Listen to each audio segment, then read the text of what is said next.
He joins us now. Talk about the business side of sports. How we doing, Rick? What's going on, my friend? We're doing all right. It's a little cool here. It's 63, but I'm actually sitting out waiting for action to happen on any seat I want in the Orange Bowl / Hard Rock, waiting for things to happen. I figure I'd get there a couple hours early, do a couple of segments, go over and cheer and get free beer over at Penn State, do the same thing over at Notre Dame, sing both fight songs. That's what lawyers do. They're duplicitous. And then we go back and grab more food and more free stuff. So have you practiced We Are? Have you done that yet?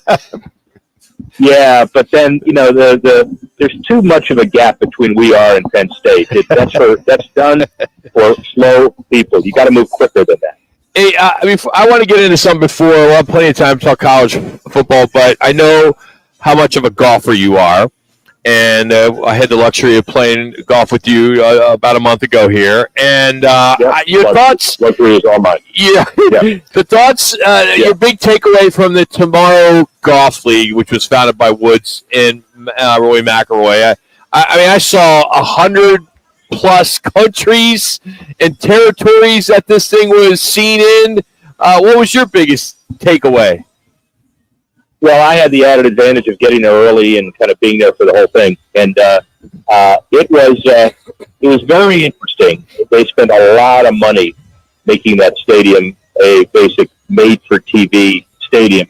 There are certain things they got to tweak, like the 50 yards between the tee shots and the simulator in a 4,000-foot kind of cavernous facility where you don't really see the ball come off the tee. You see it on the screen.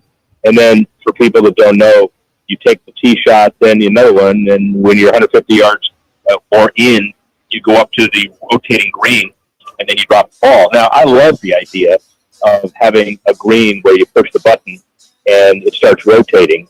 I'm going to mention that to Jack, since he does spare no expense golf course design. Why doesn't he put that in all of his courses? Like hydraulic moving of greens. But it is unique.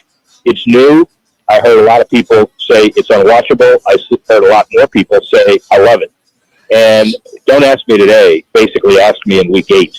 Because next week, Tiger makes his debut. Right. So that'll be its own promotion. But let's see what happens through the rest of the season. It sounds as though that it was better for the viewer than it was for the patron.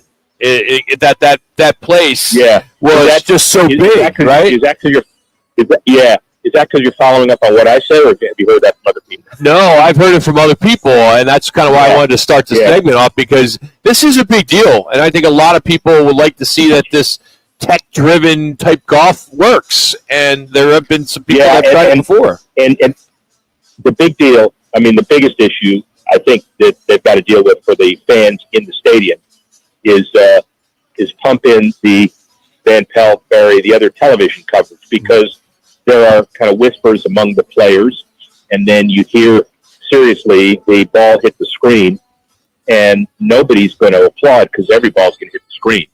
And then the bottom line is you got to have the fans know what's going on. So I don't think it's a major issue, but, they just started, so everybody's tweaking. Sure. Rick, with this, skin games coming back alive, do you think golf will go more to these?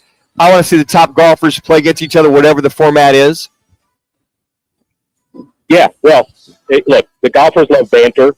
The audience loves golfers' banter. Mm-hmm. And it gives you a really interesting way to make more money and more sponsorship and keep your sponsors alive. Ricky Fowler hasn't had exactly the greatest couple of years, but his sponsors love him being the leadoff guy yesterday and everybody loving it. And frankly, it's the 6 teams. They go through qualifications later at the end of the season, just like a normal playoff. The team that finishes last splits $1.5 million, most of it for charity, obviously, and the team that wins $9 million. Now, for me, it's a big deal. For you, it's not. It's chump change for your income. But for everybody else, it's something that raises your eyebrows, and they're going to have a new ought to have a populist play and have you in those black socks play. Oh, that was me. All right. Anyway, one of us is going to do that. And by the way, the other thing is 134 million people in the U.S. claim they know golf, like golf, play golf. And for the first time, the National Golf Foundation has put, Top Golf and Drive Shack and all of that in their world of what golf is. Ironically, last night, the opening of the 17th Pop Stroke happened in the headquarters city with Greg Bartoli in West Palm, and I was there for that.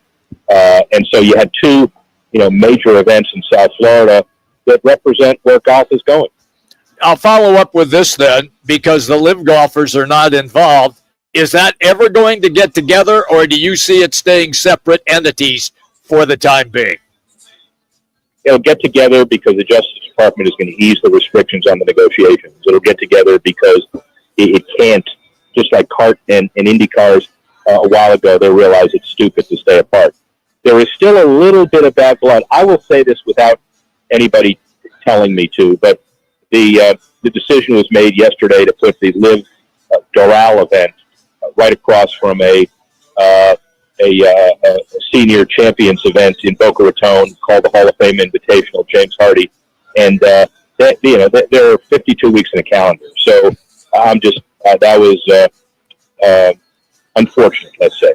So there's still a little bit of this spite mentality, which will be solved when it's resolved.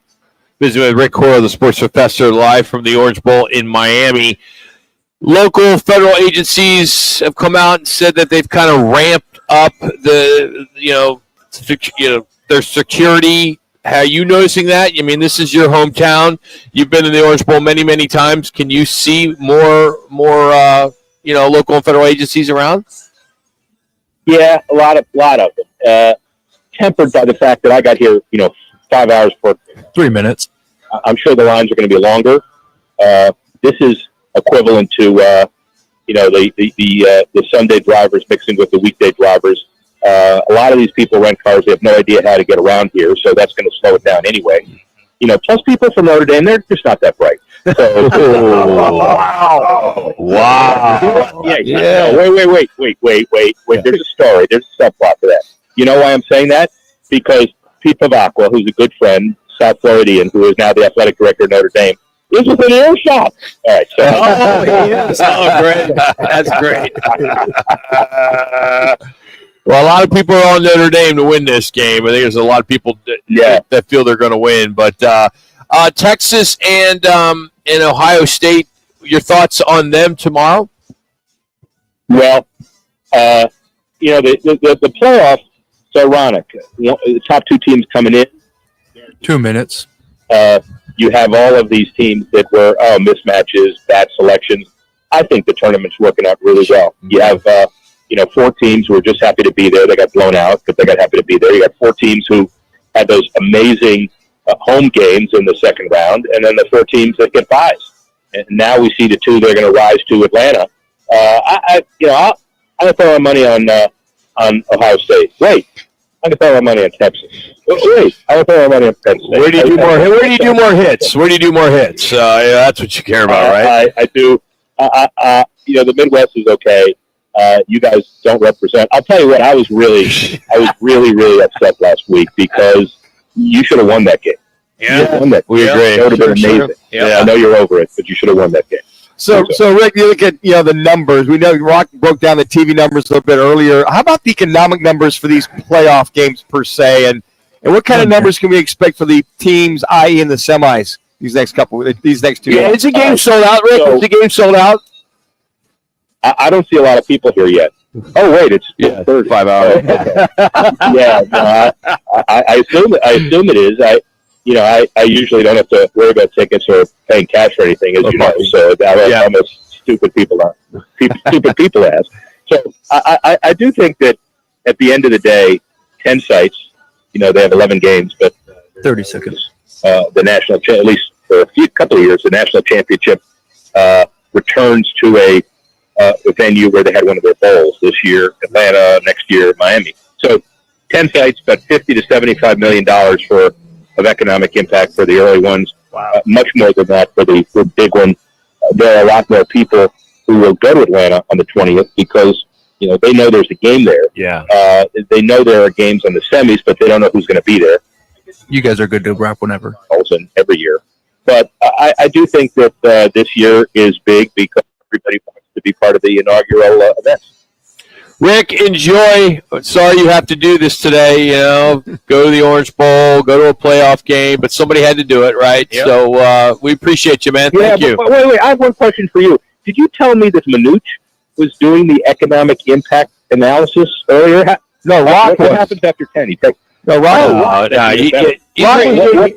happened? He's reading my notes. What No. I said Rock broke down the television numbers for I us. was breaking down the numbers. Yeah, Really. I want to know the economic numbers from one Rick Horrow. Yes, I got it. But when Rock breaks down the numbers and it gets over 10, does he have to take off the socks? Oh, jeez. Goodbye, Rick. Thank you, buddy. Thanks, Rick. That's Rick Horrow. Follow him on Twitter at Rick Horrow. He's brought to you today by the law offices of Lerner & Rowe. Interact, need a check, make one call. That's all, 977-1900, and always at lernerandrowe.com. Again, one call does it all, 602-977-1900. All right, we need a contestant to challenge one of the beautiful girls here from the Tempe Twin Peaks location. The phone number, we'll take the fifth caller, 602-230-0620. That's 602-230-0620. Fifth caller, next on Rock.